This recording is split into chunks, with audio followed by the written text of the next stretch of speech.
Hello everyone, in this video I'm going to explain how we completed our project named lung cancer prediction through deep learning.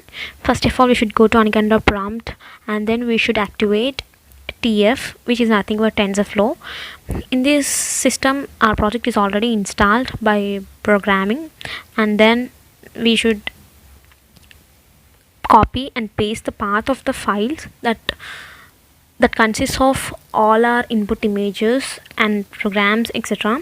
And then now we should, after copying our path, we should paste it in the Anaconda prompt. Now we should activate python main.py program. By activating this, we will get activated with the TensorFlow backend.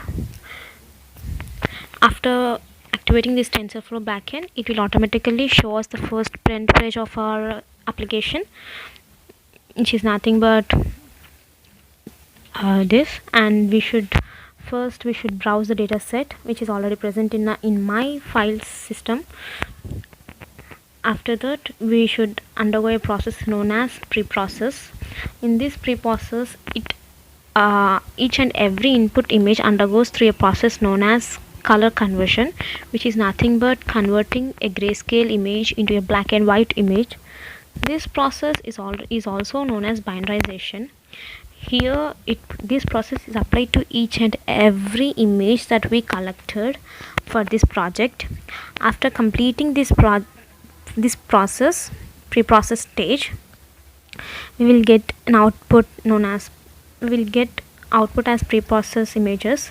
Now preprocess is successfully finished, and now we should select an image from these bunch of images that we collected for this project.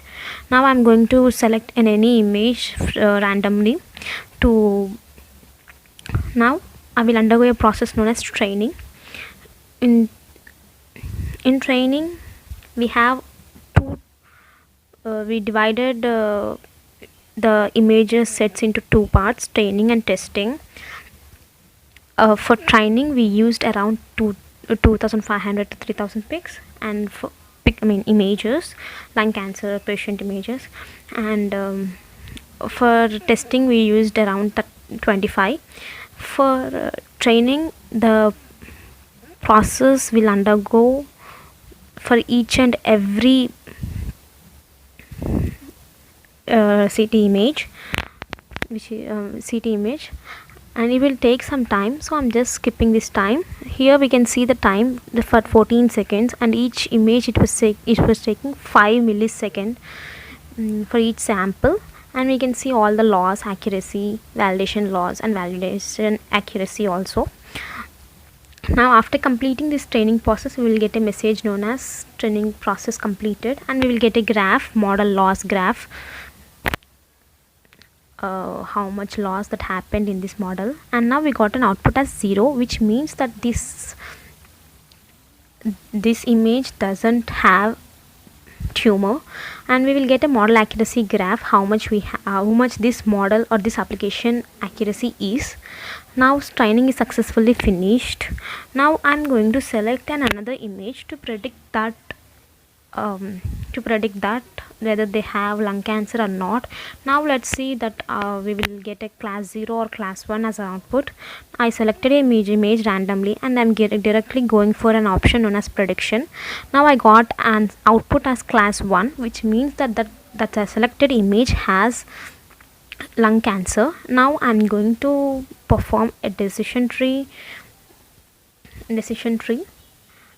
on our project. And here in Anaconda prompt we have outputs like 1 0 0 0 1 1 1. These are all outputs class 0 or class 1 for all the images that we have in this we took in for this project. These are all the outputs like class 0, class 1. If the image got the output as class 1, then the person or the patient CT image has the tumor or lung cancer. If it is class 0, then that doesn't have the lung cancer.